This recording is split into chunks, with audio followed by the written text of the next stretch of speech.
Mas o golpe final, o mais cruel e insuportável, ainda estava por vir. A tempestade de destruição ainda não havia esgotado sua fúria. Enquanto o terceiro mensageiro ainda ofegava, suas palavras de desgraça pairando no ar, um quarto chegou. Seu rosto, uma máscara de horror indescritível. Ele era um servo da casa, onde os filhos e filhas de Jó estavam festejando. Uma celebração da vida que estava prestes a se tornar um monumento à morte. Suas palavras cortaram a névoa da dor crescente de Jó com a finalidade de uma guilhotina. Seus filhos e suas filhas estavam comendo e bebendo vinho na casa do irmão mais velho. E eis que um grande vento veio do outro lado do deserto e atingiu os 4 cantos da casa. E ela caiu sobre os jovens, e eles estão mortos. E só eu escapei para te contar. Um único e indiscriminado ato da natureza. Ou será que foi? E todo o futuro de sua linhagem foi extinto. Seus 10 filhos, os 7 pilares de sua força e as 3 coroas de seu deleite se foram. O riso que havia preenchido seus salões foi substituído por um silêncio eterno e ensurdecedor. A prosperidade poderia ser reconstruída, o gado substituído, mas seus filhos se foram para sempre.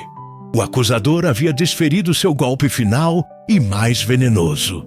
Aqui, no nadir absoluto do sofrimento humano, onde se esperaria que qualquer homem desmoronasse, amaldiçoasse os céus, gritasse sua raiva contra um Deus cruel e silencioso, Jó faz algo absolutamente espantoso. Ele se levanta. Ele realiza os antigos rituais de luto, suas ações deliberadas e mergulhadas em tristeza.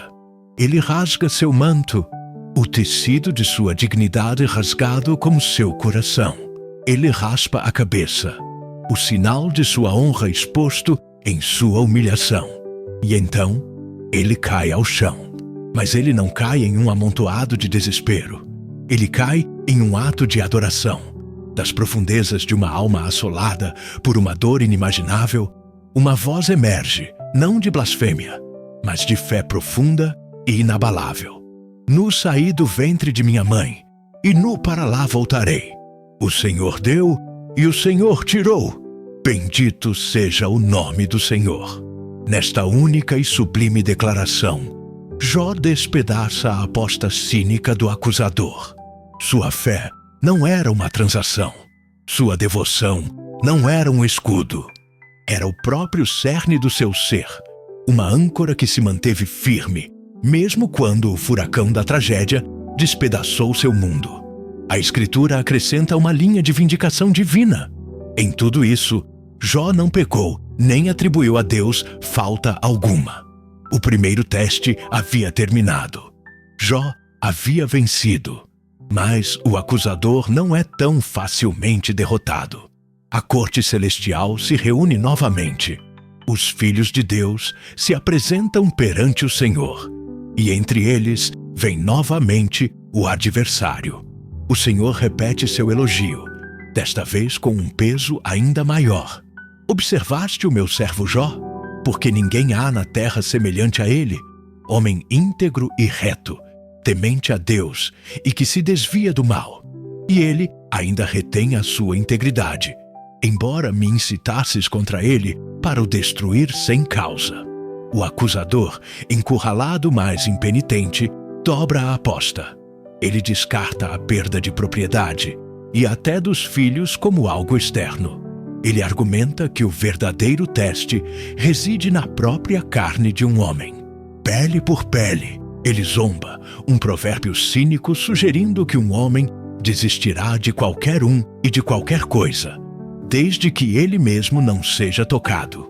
Sim, tudo quanto o homem tem dará pela sua vida, mas estende agora a tua mão e toca-lhe nos ossos e na carne, e ele certamente te amaldiçoará na tua face. A aposta é elevada ao seu nível mais íntimo e agonizante.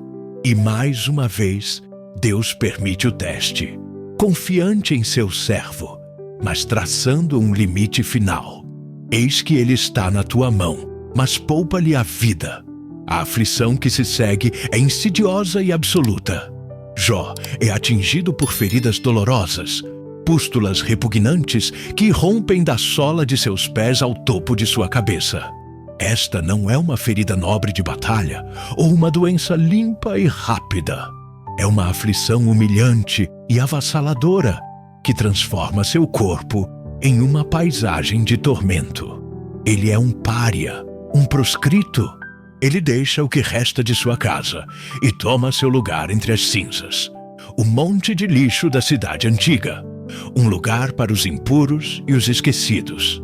Ali ele se senta, um titã da retidão rebaixado, raspando o pus que escorre de seu corpo com um caco de cerâmica. Seus únicos companheiros, os cães vadios e a poeira sufocante. É neste lugar de degradação absoluta que ele enfrenta um novo algoz, nascido não do céu ou do inferno, mas do amor compartilhado e da perda compartilhada. Sua própria esposa. Vendo sua miséria, seu próprio coração despedaçado pela dor e sua fé corroída pelo sofrimento, ela clama em angústia: ainda retens a tua integridade? Amaldiçoa a Deus e morre. É um apelo por libertação, por um fim a um sofrimento que se tornou sem sentido para ela. Mas Jó, mesmo das profundezas de sua agonia física, a repreende gentil, mas firmemente. Falas como uma das mulheres tolas fala. Receberemos o bem de Deus e não receberemos o mal. Mesmo agora, sua estrutura teológica se mantém. Em tudo isso, Jó não pecou com seus lábios. É então que 3 figuras emergem do horizonte, atraídas pelas notícias da calamidade de Jó. São seus amigos: Elifaz, o Temanita, Bildade, o Suíta, e Zofar, o Naamatita. Estes não são conhecidos casuais. São homens de sabedoria e estatura. E sua jornada até ele é um ato de lealdade. Mas quando o vem de longe, ele está tão transformado pelo sofrimento que nem sequer o reconhecem. A visão de seu amigo outrora grandioso, agora uma ruína desfigurada sobre as cinzas, os arrasa. Eles levantam suas vozes e choram em voz alta. Rasgam seus mantos e lançam poeira sobre suas cabeças em direção ao céu. Então, eles realizam o ato mais compassivo de todo o livro. Eles se sentam com ele no chão por 7 dias e 7 noites, e ninguém lhe dirige uma palavra, pois veem que sua dor é muito grande. Neste silêncio profundo e compartilhado, eles oferecem o ministério da presença, o único consolo que possivelmente pode ser dado diante de uma dor tão monumental. Mas o silêncio, como uma represa sob pressão, não pode durar para sempre. No 7º dia, Jó o quebra. Ele abre a boca, mas não para amaldiçoar a Deus. Ele amaldiçoa o dia em que nasceu. Pereça o dia em que nasci. Ele lamenta, uma torrente de desespero poético jorrando de sua alma. Por que não morri ao nascer? Porque os joelhos me receberam. Isso não é blasfêmia. É angústia crua e não filtrada. É o grito de um homem que perdeu todo o referencial para seu sofrimento e deseja apenas a paz da não existência. Este lamento abre as comportas para um dos mais longos e profundos debates teológicos já registrados. Seus amigos, despertados de seu silêncio compassivo, sentem-se compelidos a fornecer uma resposta. Um por um, eles falam, e seus discursos, embora eloquentes e bem-intencionados, são como o sal derramado em suas feridas abertas. O argumento coletivo deles é construído sobre uma fundação rígida e implacável: a doutrina da retribuição.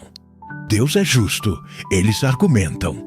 Portanto, os justos prosperam e os ímpios sofrem.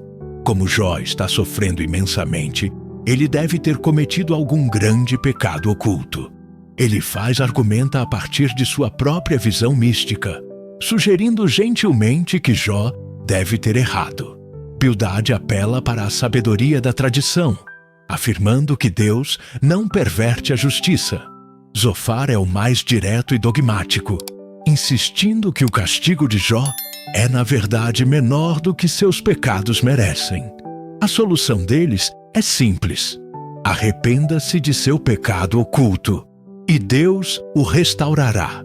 Jó se vê preso em um pesadelo.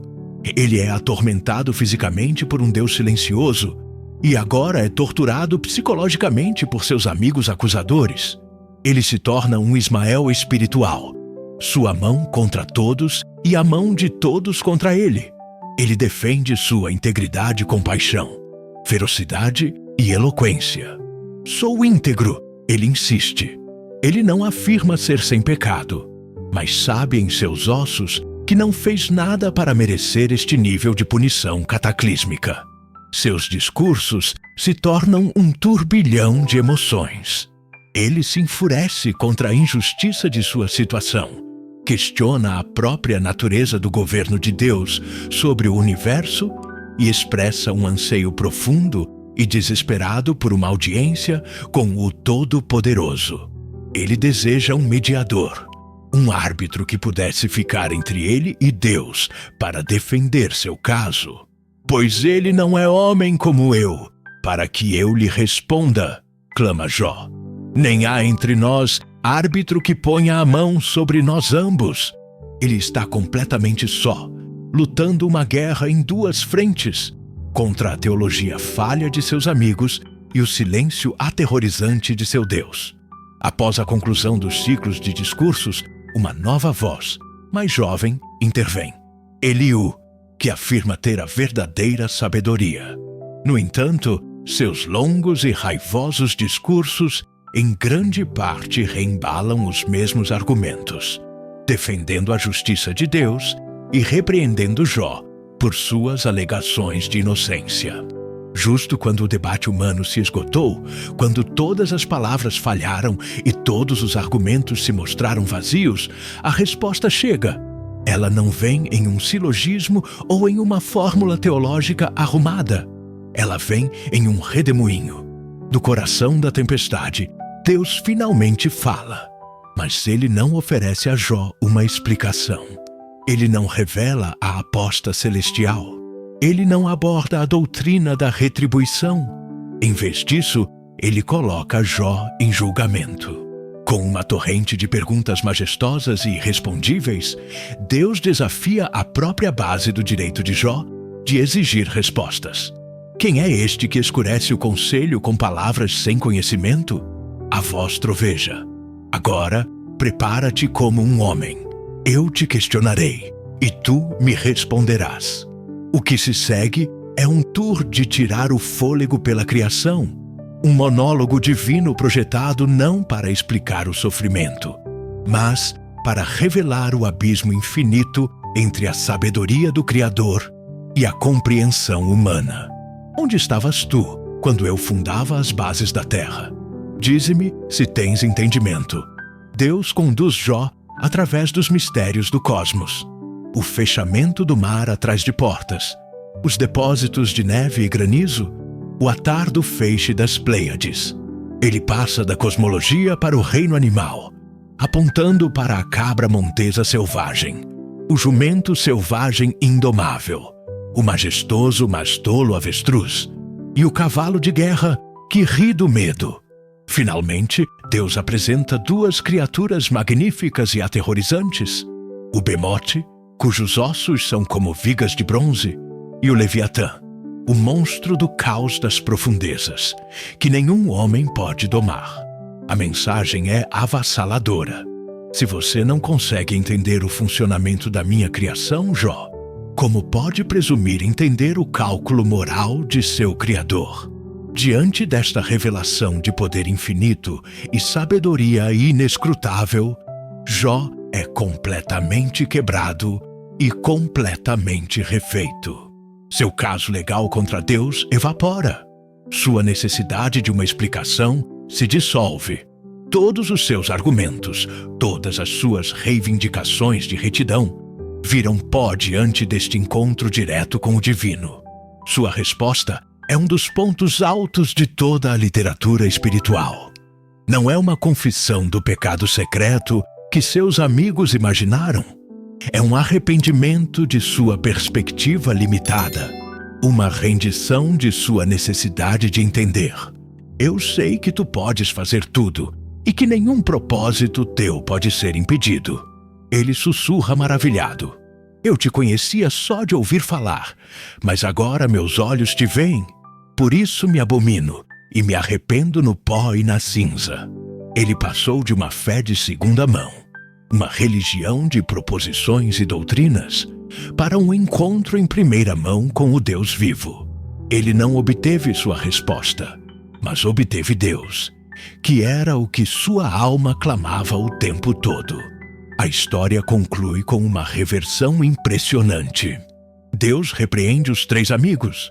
Minha ira se acendeu contra vós, porque não falastes de mim o que era reto, como o meu servo Jó.